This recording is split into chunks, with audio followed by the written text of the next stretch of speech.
नमस्कार विद्यार्थी मित्रांनो, अभ्यास अलर्ट या आपल्या यूट्यूब चॅनलवरती आपलं स्वागत आहे.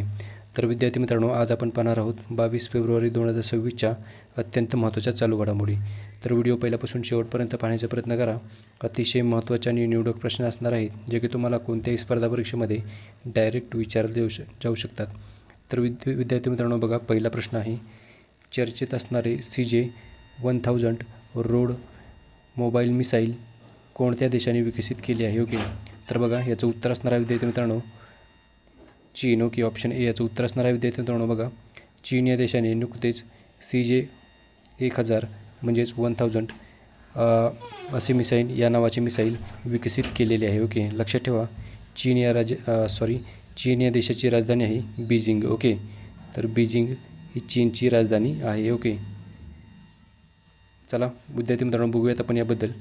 बघा, नुकतेच हे जे मिसाईल आहे चीनने विकसित केलेले CJ-1000 हे नुकतेच चर्चेमध्ये आहे. ओके, म्हणूनच आपण हा क्वेश्चन घेतलेला आहे. बघा, CJ-1000 हा एक हायपरसोनिक क्रूज मिसाईल आहे, जो की चीन या देशाने बनवलेला आहे. आणि हा रोड मोबाईल मिसाईल आहे.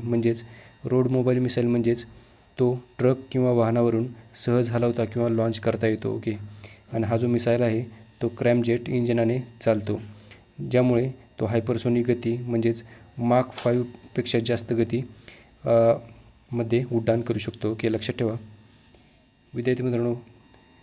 बघा, CJ-1000 हा जो मिसाईल आहे याचे उद्दिष्ट म्हणजे लांबच्या अंतरावर शत्रूच्या लक्ष्यांवर विध्वंसक हल्ले करणे हा आहे. आणि बघा, जमीन, समुद्र तसेच विमानातील महत्त्वपूर्ण लक्ष्ये गाठणे असाही आहे. ओके, लक्षात ठेवा. चला पुढचा प्रश्न बघूयात आपण. प्रश्न क्रमांक 2 आहे बघा, नीती आयोगाच्या ट्रेड वॉच अहवालानुसार इलेक्ट्रॉनिक निर्यातीमध्ये भारताचा कितवा क्रमांक आहे? ओके, तर बघा याचं उत्तर असणार आहे ऑप्शन नंबर ए म्हणजेच दुसरा. तर बघा, नीती आयोगाच्या ट्रेड वॉच अहवालानुसार इलेक्ट्रॉनिक्स निर्यातीमध्ये भारताचा हा दुसरा क्रमांक आहे. ओके, लक्षात ठेवा विद्यार्थी मित्रांनो, महत्त्वाचा प्रश्न आहे. ओके, तर बघूयात आपण. बघा, नीती आयोगाच्या म्हणजेच बघा नीती आयोगाबद्दल थोडक्यात माहिती बघूयात आपण. ओके, तर बघा, नीती आयोग म्हणजेच काय, तर national institution for transforming India असा याचा लॉंग फॉर्म होतो. आणि ही एक भारत सरकारची सर्वोच्च धोरणात्मक संस्था म्हणजेच थिंक टँक आहे. या संस्थेची स्थापना 1 जानेवारी 2015 रोजी करण्यात आली होती. आणि 65 वर्षे जुने असलेल्या नियोजन आयोगाची म्हणजेच प्लॅनिंग कमिशनची जागा हिने घेतली आहे. ओके, लक्षात ठेवा. बघा, याचे पूर्ण नाव आहे national institution for transforming India. याचे अध्यक्ष आहेत भारताचे पंतप्रधान नरेंद्र मोदी. ओके, बघा, आणि याचे मुख्यालय आहे नवी दिल्ली येथे. ओके, लक्षात ठेवा. प्रश्न क्रमांक 3 बघूया. प्रश्न क्रमांक 3 आहे बघा, सुपोषित गरुडेश्वर अभियान कोणत्या राज्यात सुरू करण्यात आले आहे? ओके, तर बघा विद्यार्थी मित्रांनो, याचं उत्तर असणार आहे ऑप्शन नंबर डी. ओके, म्हणजेच गुजरात. तर गुजरात या राज्यामध्ये सुपोषित गरुडेश्वर अभियान हे नुकतेच सुरू करण्यात आले आहे. ओके, लक्षात ठेवा.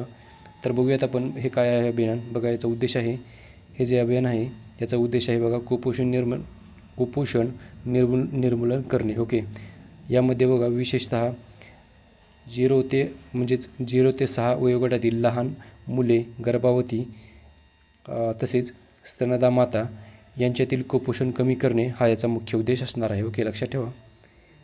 प्रश्न क्रमांक 4 आहे बघा, भारतातील पहिले राष्ट्रीय गाय संस्कृती संग्रहालय कोणत्या शहरामध्ये स्थापन केले जाणार आहे? ओके, याचं उत्तर असणार आहे विद्यार्थी मित्रांनो ऑप्शन नंबर ए म्हणजेच मथुरा, उत्तर प्रदेश.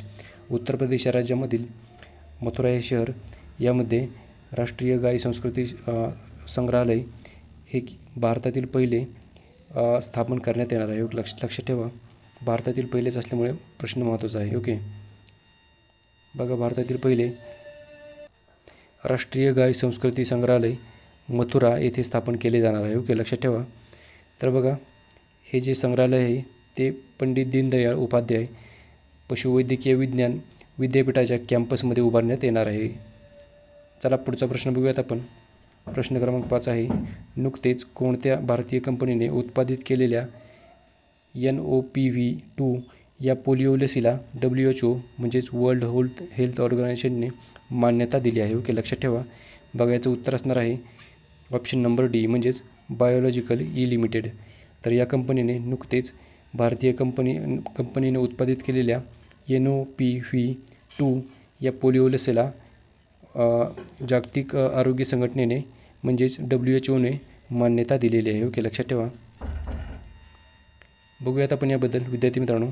नुकतेच WHO म्हणजेच वर्ल्ड हेल्थ ऑर्गनायझेशन या संस्थेने NOPV2 म्हणजेच याचा लॉंग फॉर्म होतो novel oral polio vaccine type 2 असा याचा लॉंग फॉर्म होतो. बघा, या पोलिओ लसीला मान्यता दिलेली आहे. ओके, बघा, ही जी लस आहे ती कोणी बनवली आहे, तर बायोलॉजिकल ई लिमिटेड या कंपनीने बनवलेली आहे. लक्षात ठेवा. पुढचा प्रश्न बघूयात आपण. बघा, प्रश्न क्रमांक 6 आहे. इंडिया AI इम्पॅक्ट समिटमध्ये साही आणि बोध हे जे 2 राष्ट्रीय प्रमुख उपक्रम आहेत ते कोणी सुरू केले आहेत?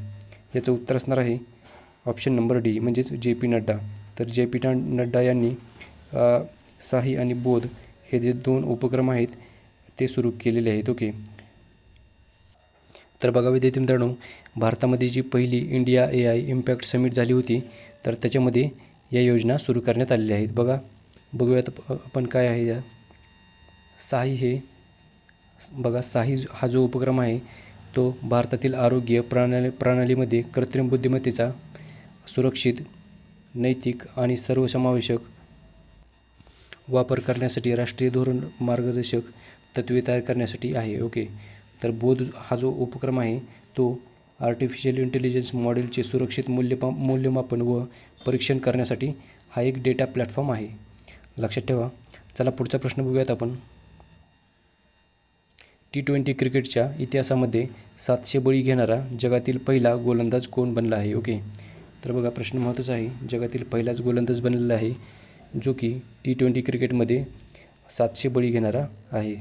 याचं उत्तर असणार आहे ऑप्शन नंबर ए म्हणजेच राशिद खान. तर राशिद खान हा क्रिकेटर T20 क्रिकेटच्या इतिहासामध्ये 700 बळी घेणारा जगातील पहिला गोलंदाज बनलेला आहे. ओके, तर लक्षात ठेवा, प्रश्न इम्पॉर्टंट आहे. ओके, प्रश्न क्रमांक 8 बघूयात आपण.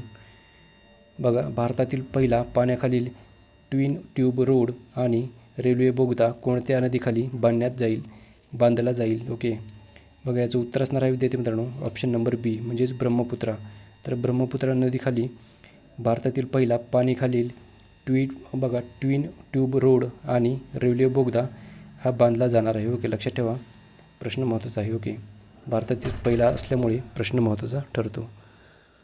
बघा, याबद्दल बघूयात आपण. भारतातील पहिला पाण्याखालील ट्विन ट्यूब रोड आणि रेल्वे बोगदा हा ब्रह्मपुत्रा या नदीखाली आसाममध्ये बांधला जाणार आहे. ओके, लक्षात ठेवा.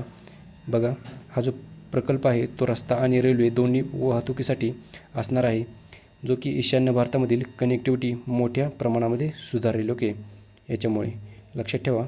चला पुढचा प्रश्न बघूयात आपण. प्रश्न क्रमांक 9 आहे. बघा, 2026मध्ये भारतीय लष्कर कोणत्या राज्यामध्ये पहिला international military adventure challenge cup आयोजित करणार आहे?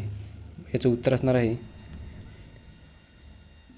ऑप्शन नंबर सी म्हणजेच अरुणाचल प्रदेश.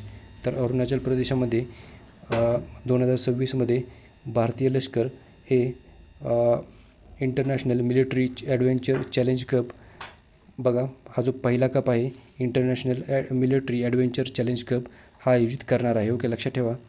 चला पुढचा प्रश्न बघूयात आपण विद्यार्थी मित्रांनो. प्रश्न क्रमांक 10 आहे. बघा, अडानी पॉवर या कंपनीने अणुऊर्जा क्षेत्रामध्ये प्रवेश करण्यासाठी कोणती उपकंपनी स्थापन केली आहे? ओके, तर बघा, ही नवीन उपकंपनी स्थापन केलेली आहे जिचं नाव आहे अडानी ॲटॉमिक एनर्जी. ओके, ऑप्शन बी याचं उत्तर असणार आहे. चला विद्यार्थी मित्रांनो, बघूयात आपण याबद्दल.